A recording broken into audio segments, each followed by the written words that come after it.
세 번째는 주차장법의 맹지입니다. 주차장법의 맹지.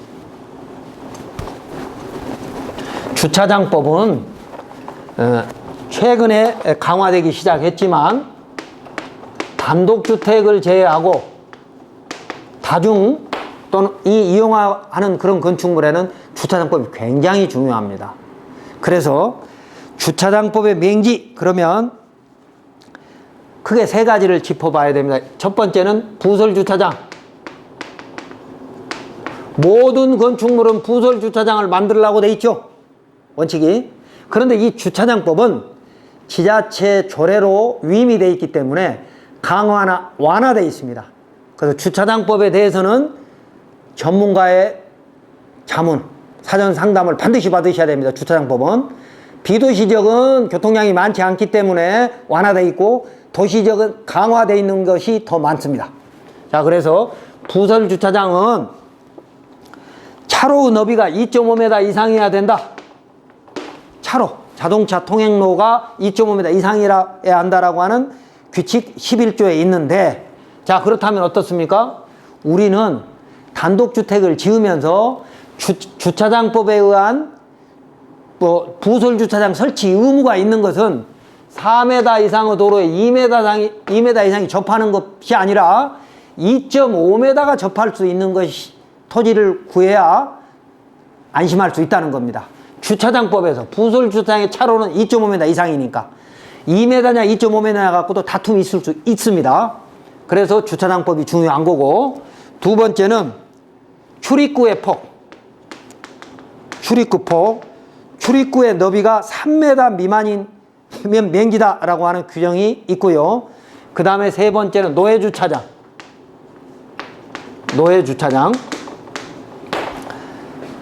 단독주택이 아니고요. 뭐 원룸이라든지 아니면 뭐 근생시설, 뭐 다중이용 이런 시설들이 있으면 그것에 따라서 출입구의 너비가 달라집니다. 원룸 같은 경우에도 3.5m에서 5.5m까지 출입구가 있어야 됩니다. 그러니까 원룸을 지을 때 그러니까 건물 내에 부설주차장이 아니라 건물 밖에다가 이런 대지에다가 노회주차장을 만들 때는 그 주차장이 도로로 접하기 위해서는 3.5m의 통로가 있어야 된다는 것이죠. 교행이 가능한, 어렵게라도 교행이 가능한 있어야 되기 때문에 이 주차장법의 맹지가 될 수 있으니까 주차장법 적용 지역은 또 그런 건축물은 반드시 건축사하고 상의를 해야 한다.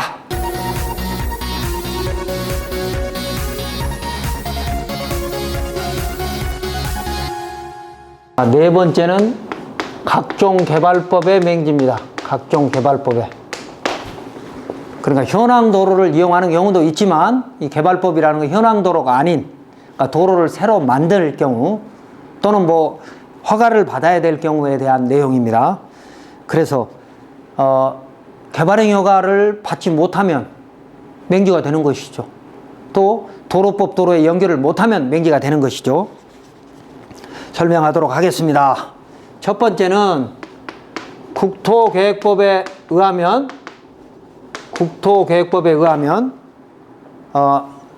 개발행위 허가 기준이 있죠. 개발행위 허가를 할 때는 어떠한 기준으로 한다. 그런데 개발행위 허가 운영 지침에 그런 내용들이 있고 여러 가지 뭐 심의라든지 뭐 협의해야 될 내용 기준들이 있는데 그 기준에 맞지 않으면 맹지가 될 수밖에 없는 거고요. 더 구체적으로 얘기하자면 개발행위 허가에는 진입로, 그러니까 접속로 규정이 이렇게 되어 있는 거죠.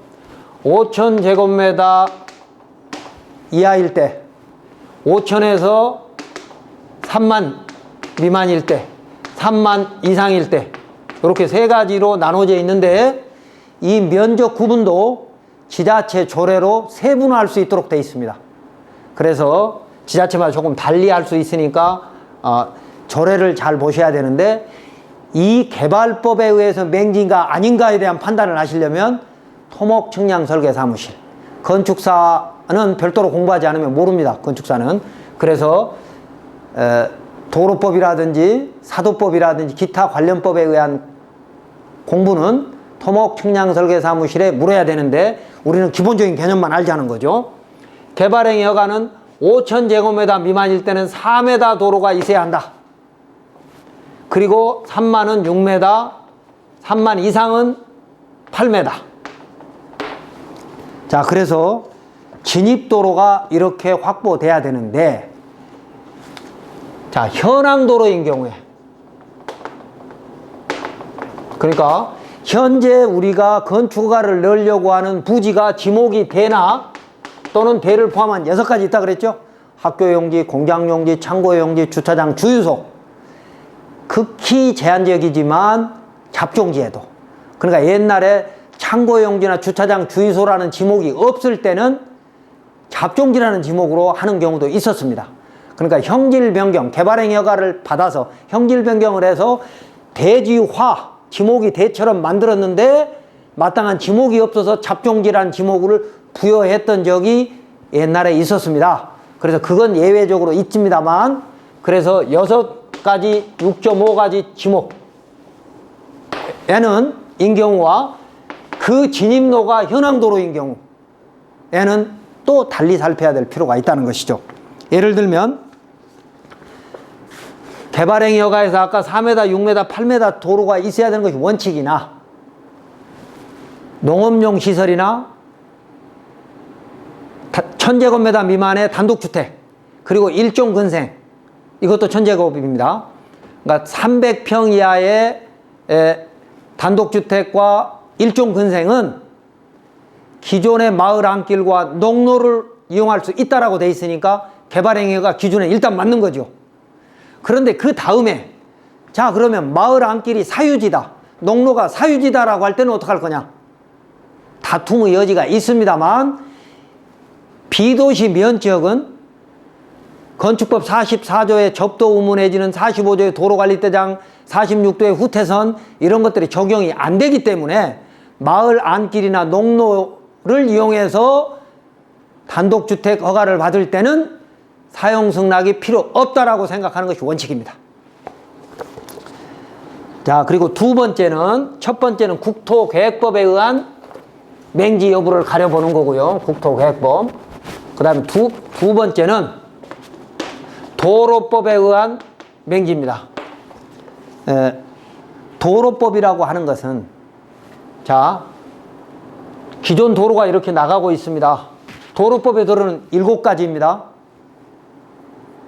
고속국도, 일반국도, 지방도, 특별시도, 시군, 구도, 이렇게 7가지인데, 도로법 도로는 시내 지역에 있는 도시계획 시설과 겹쳐 있는 도로를 제외하고 외곽에 있거나 아니면 고속국도, 지방도, 이런 것들은 원래 자동차 통행 목적입니다.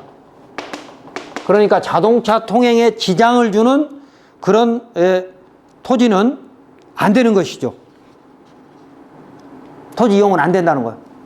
그래서 주택을 만약에 거기다 갖다 연결을 해야 되겠다, 그러면 원칙적으로 안 되는데, 시내 지역은 조명허가를, 시외 지역은 연결허가를 받아야 되는 거예요. 연결허가를. 물론 조명과 연결이 섞여져 있는 경우도 많이 있습니다. 근데 어떤 거냐? 도로법 도로는 원칙적으로 자동차 통행 목적으로 있으니까 자동차 통행에 지장을 주는 그런 건축허가를 해주면 안 된다라는 겁니다. 그래서 도로 점령허가라는 것이 있고, 그 다음에 연결허가가 있는데, 연결허가 금지 구간이라는 게 있습니다. 연결허가를 해줘야 한다. 이 도로는, 도로법상 도로도, 특히 시군구도 같은 경우에는 그렇지만 지방도도, 아니 국민이 사용하겠다라고 하면 자동차 통행에 지장을 주지 않는 범위 내에서는 허가를 해줘야 한다, 원칙이. 그러나 절대로 해줘서는 안 되는 경우가 어떤 거냐? 이걸 보고 우리는 연결허가 금지 구간이라고 그럽니다. 이것도 6가지가 있는데 뒤에 또 공부를 하겠습니다만, 오늘 간단히 설명을 드리면 이런 거죠. 터널 앞뒤, 그러니까 우리가 터널을 들어갈 때는 시야가 좀 어두워져서 힘드는데 터널 밖을 나오자마자 바로 도로 오른편에서 이게 터널이라고 한다면 터널 이렇게 달리고 있는데 차가 이렇게 나온다 그러면 사고 날 확률이 높죠. 그러니까 터널 끝으로부터 뭐 300m, 500m 이내에는 연결 허가를 주지 마라. 사고 나니까 이런 규정이 있다는 것이죠. 그 다음에 만약에 사람이 타고 내리는 그 버스 승하차장이 있다. 그러면 그것으로부터 얼마는 연결해 주지 마라. 인명의 문제가 되니까. 그 다음에 도로의 사거리, 삼거리나 사거리가 있어요. 도로가 삼거리나 사거리가 있는데 이 도로의 코나 부분은 또 일정 면적이 해주지 마라. 왜? 이 코너를 꺾을 때 여기서 갑자기 툭 튀어나오면 어떡합니까? 이렇게 컵을 들고 있는데. 그래서 제한거리가 있는 겁니다. 제한거리. 기타 6가지 이 허가를 해주면 안 되는 그런 금지 구간이 있어요. 이런 땅을 잘못 사면 어떻게 됩니까? 그러니까 시내는 이런 코나 각지, 삼거리나 사거리 코나 각지를 살면 가각이라 그래가지고 도로 모퉁이를 조금 깎아내면 되는데 이렇게 해서 안전을 찾는데 시외는 이렇게 못하거든요. 이 가각만 도로 모퉁이만 잘라내지 못하거든요. 그러니까 여기는 제한거리를 아예 둬버리는 거예요. 그러면 제한거리를 뒀다는 얘기는 뭐냐? 이 땅을 가진 사람이 도로로 못 나온다는 얘기입니다. 바로 맹지죠 이게. 그래서 이런 땅이 그러니까 외곽에 사거리에 좋은 땅이 있는데 코너 각지더라. 검토하셔야 됩니다. 연결허가 금지 구간인지 아닌지.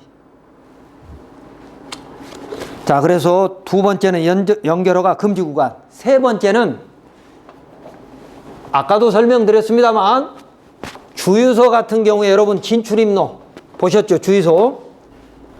자, 도로가 이렇게 나가면 여기가 주유소가 있다. 주유소가. 그러면 주유소에서 들어오고 나가게 되는데 이 도로 구간이 있습니다. 이걸 보고 변속차로라고 하는데 변속차로는 우리가 마음대로 만드는 게 아니고 법에 정해져 있습니다. 도로와 다른 도로 연결에 관한 규칙이라든지 또 뭐 다른 곳에 여러 가지 규정들이 있는데 주유소에는 그 크기에 따라서 이용 차량 수가 다를 거 아니에요? 뭐 주유소라든지 공장이라든지 이 도로에 접해서 차량이 드나들 수 있는 곳들이 많이 있는데 그런 곳들이 차량 대수에 따라서 진출입로가 좀 길이가 달라져야 되고 또 이 도로의 속도 60km짜리냐 80km짜리냐에 따라서 드나드는 변속 차로가 길이가 달라져야 됩니다. 그러니까 4차선이냐 2차선이냐 4차선이냐 2차선이냐 또 2차 속도 그리고 드나드는 차량의 대수까지를 고려해서 이 변속 차로를 만들어야 되는데 만약에 이 변속 차로를 만들 수 없다. 이 길이를 감속과 가속은 통상 감속의 2배입니다. 감속이 예를 들어서 30m다 그러면 가속 부분은 60m. 가속이 그만큼 어렵다는 거죠. 그래서 합해서 90m. 2차선의 경우에는 주유소 같은 경우 125m고 4차선의 경우에는 180m입니다. 감속이 60m, 가속이 120m. 그러니까 감속, 가속을 합해서 120m, 180m 여유 공간이 없으면 주유소 쓰려고 하는 사람한테는 이 땅은 맹지인 거죠. 그래서 변속 차로도 생각보다 어려운데 이건 토목측량설계사무실 가면 금방 답이 나오니까. 그리고 이제 이런 걸 뭐 국도관리사업소나 아니면 지방도관리사업소 이런 데 가서 협의를 해서 조금씩 융통성은 있을 수 있습니다만 원칙적으로 변속 차로를 만들 수 있는 공간이 없더라. 만약에 여기에 무슨 강이 지나간다. 그리고 여기가 다리가 있다. 그럼 다리가 있으면 가감수 차선 못 만들잖아요. 그렇기 때문에 여기 맹지가 되는 거예요. 그런 것들.